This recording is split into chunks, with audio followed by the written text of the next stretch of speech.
So you've also got some context. You don't have a jump function in the game, but you have context-sensitive jumping. That's right, context-sensitive motion. Because we really wanted, in the exploration phase, our game is sort of broken up into combat and exploration. There, Roman's pulled up the map. It's on the one button. Anytime you want, you can see where you're going.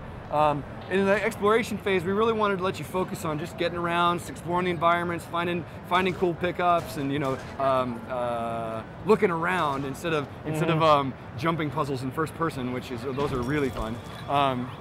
And then when we break into combat, now we have a whole different sort of setup. We focus on combat. Now tell us about the control scheme here. You can either do a manual lock-on or auto lock-on, right? That's right. By default, your auto lock-on, it'll pick what it thinks is the most dangerous opponent, lock on there.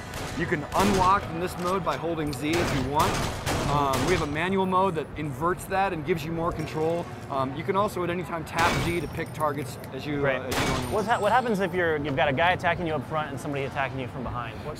So we have an off-screen attack indicator somewhere later on in the game. As you'll see these lines on the side with the Z button. What that means is someone to your side is preparing to attack, and you can tap the Z button to automatically switch targets to that guy. But you're going to have to block if you have to block on your own. We're not going to let you off the hook there. So Roman's got the sword now, and we're going to go into some Wii Motion Plus action. Let's take a look at the Wii Motion Plus swinging. So the first thing we'll show you is a little bit of replication. So you can see the Wii Motion Plus lets us map the position of the sword 1-to-1. As he moves the Wiimote around, he can twist the blade, he can twist the Wiimote, take a look at it from all angles. It's very smooth. The Wii Motion Plus gives us an unprecedented amount of control and information about how you're holding the sword.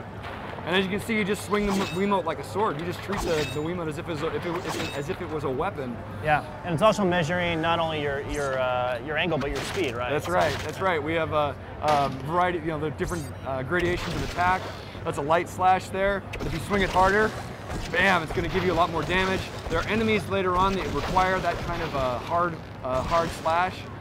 We really wanted to make a game that inspired you to act as though you were really acting like you had a sword in your hand, and try to break the waggle gameplay, right? Yeah. And I think we've solved most of those problems. I really like how interactive the world is too, and the fact that you guys have a very simple fundamental rule, which is just like go and break stuff and use your sword and like stab stuff. Really. That's right. That's it. We really started with the concept. I think hitting things is fun. Yeah. That's the core idea. When we started working on this game, I always say I used to go in the backyard and pick up a stick and beat the crap out of my brother, and that was, or he would in fairness he would give his licks back. Right, yeah. And that core concept really, we wanted to put that in the game, and that includes interacting with objects. So you're going to break objects with your sword.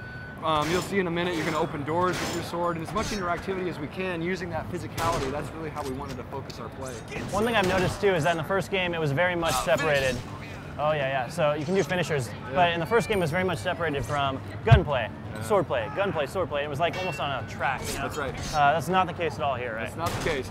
You can shoot at any time by pressing B. You can slash with your weapon at any time by slashing with the weapon. You don't even have to switch between those two inventory modes. When you get more weapons later on in the game, you'll be able to toggle which weapon is what does B mean, but you'll always have your sword available at any time in gameplay. Great. Here's our interactive door. Beat the thing open with your sword. And really, we tried a whole different, we tried many versions of that door, and we picked the one that we thought was the most fun to open. That is fun, yeah, seriously. Why not? So here's our big combat. This is sort of give you an idea of the sort of how big. There's that off-screen attack indicator. Yep. There you go. That's a shooter. He's got a close attack. If you get too close to this guy, he's gonna give you a nice wallop. Hey, he's parrying with the attack. Nice. Oh, right in the. Oh, that's got to leave a mark right there. Ow.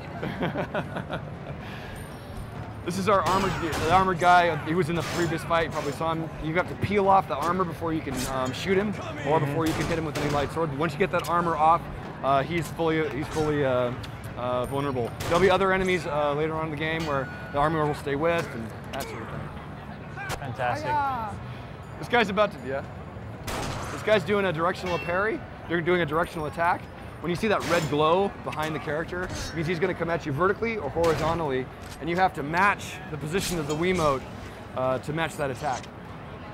which you can do with Wii Motion Plus. With the Wii Motion Plus, we know what side you're doing. It's just, you know, a lot of what we've done is tried to find ways of making that intuitive gameplay work. Okay.